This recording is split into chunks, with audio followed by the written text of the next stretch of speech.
Are you interested in the Elgato XLR Dock? Here are my thoughts on it now that I've had some time to really use it. This is actually my third review of it because it has been kind of a long and bumpy road for us Mac users.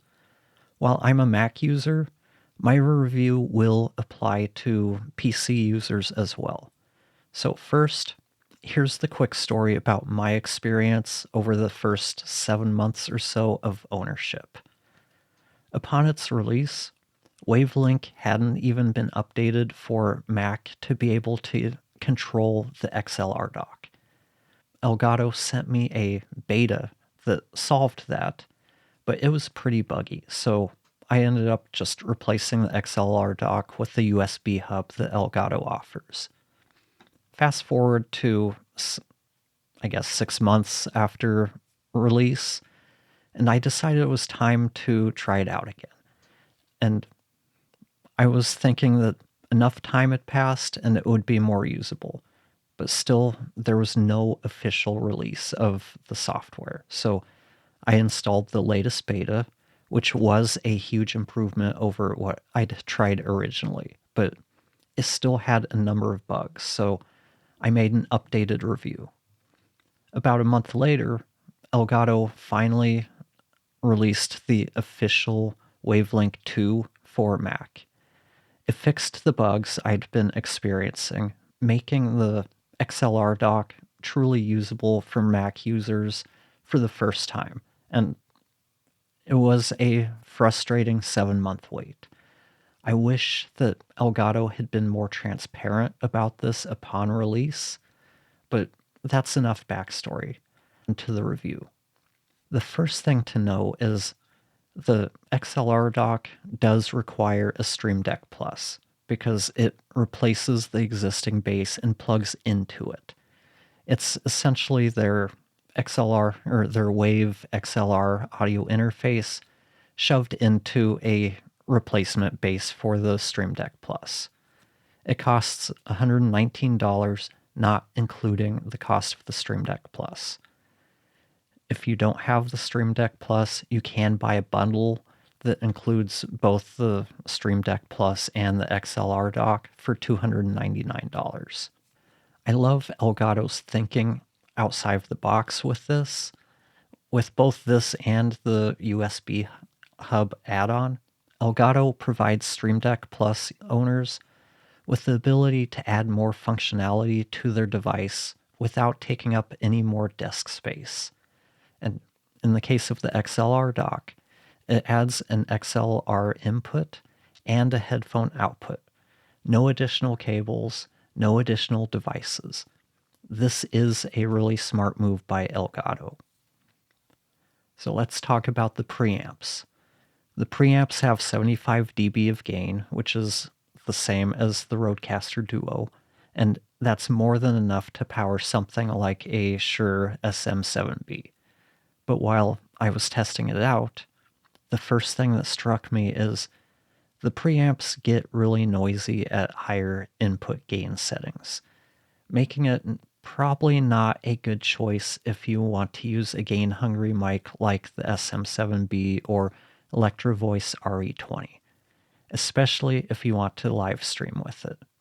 If you're using a condenser mic, this will get the job done no problem. So let's move on to the headphone port. The results from the headphone amp will really depend heavily on the headphones that you're using. It doesn't pair up well with low sensitivity headphones, even when set to low sensitivity mode.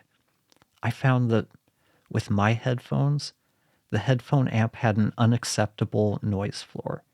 Switching to low sensitivity mode did reduce the noise, but it's still too much noise for me. I spend a good amount of time waiting for clients or prospects to join a video call, so I have headphones on with no signal. That noise gets pretty annoying pretty quickly.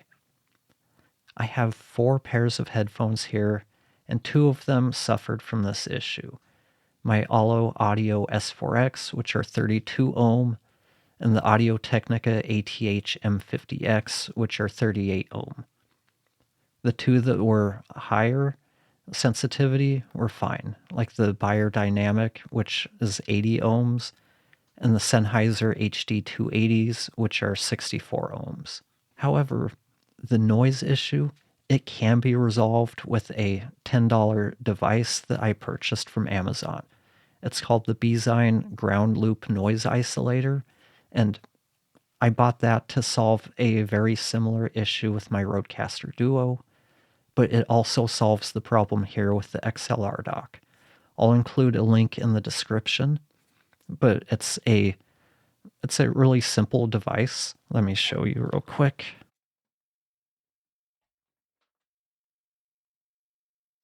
So it's upside down, but it's a little device. You plug your headphones in one side of it. You plug the other end into your device. That's all there is to it. So let's move on to the software. Wavelink 2 is the software that you need to install to control a lot of the functions.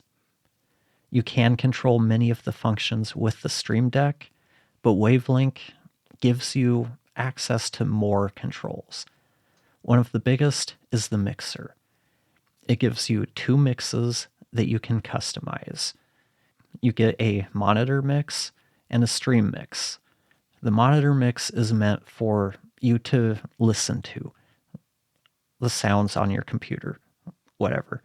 And the stream mix is what you send out to the internet, whether that's a live stream, a Zoom call, or a podcast recording. You can add specific apps to the mixer so you can control their volume independently of your main computer outputs. This also makes it dead simple to send audio from your computer out into your live streams or video calls. For instance, you might want to add your web browser to one channel, your music to another, and set the volumes so they are consistent from one to the next, all inside of one app. No having to bounce back and forth between windows. It's all set up in one window.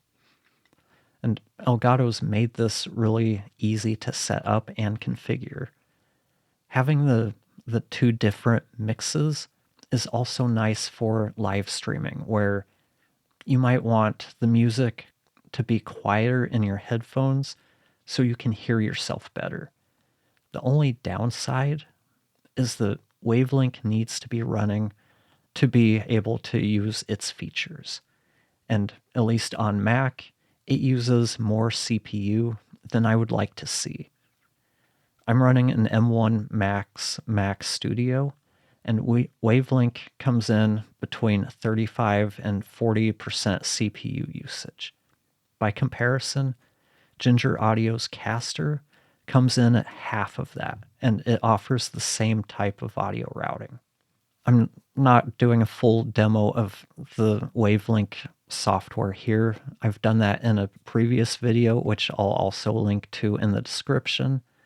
But to sum up, Elgato provides a lot of functionality with the XLR dock.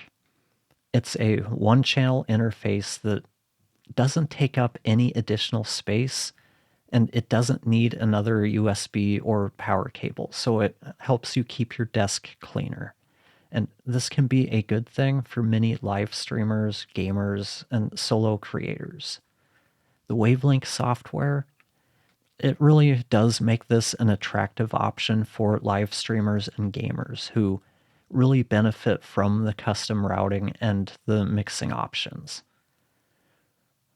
For the XLR dock, pros: the small form factor, the Stream Deck Plus integration if you're using one, easy custom audio routing and mixing with Wavelink. Cons: the preamps are noisy when you need higher gain levels. The headphone amp is noisy if you're using low sensitivity headphones. And the price: I feel it's a bit expensive for a one-channel interface. I can find a Focusrite Vocaster 2 for $110 to $115 on Amazon, which offers better preamps and a better headphone amp. It's also 2 channels. Wavelink does, I guess another con is that Wavelink needs to be running and it uses a fair amount of processing, which if you're doing a live stream, that might not be a good thing. Do I recommend the XLR dock? If you're already using a Stream Deck Plus and you're using a mic that doesn't need a lot of gain, I think it could be a good fit. But be aware of the possibility of a noisy headphone amp. But that can be easily remedied with a $10 device like I mentioned. It could also be a good choice if you were on the fence about getting a Stream Deck Plus and the Wave XLR interface. For everyone else, I feel that there are better options out there that will sound better and have similar types of software that enable loopback type functionality to help you get audio from your computer out to your audience. The Focusrite Vocaster 1 and 2 and Scarlett Solo come to mind. But for the price of the XLR dock bundle, the number of options you have really open up, but you do lose out on the functionality of the Stream Deck, which may or may not matter to you.